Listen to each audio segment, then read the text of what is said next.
guys, welcome back to Ingrid's Kitchen. So today I'm really excited because I have a recipe that is a healthy version of a Snickers bar, or a Snickers treat really.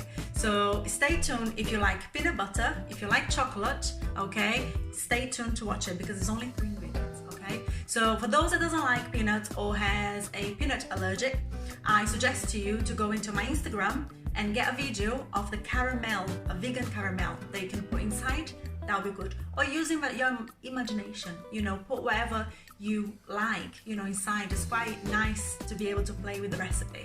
And for those that don't like chocolate, as you follow the recipe, when it gets to the part for you to coat it, the little treat in chocolate, just don't do it. Just leave it out and you can still enjoy it because it's nice. And the recipe that I'm going to teach you guys is going to stay in the freezer, okay? So you can just enjoy taking off the freezer and eating, okay? So it doesn't need to be this frost. So it's quite nice. I hope you guys enjoy. So if you like this, don't forget to subscribe, hit the little bell button so it can notify you when a new video comes out. I'm gonna put a new video on every Sunday, so have that in your diary.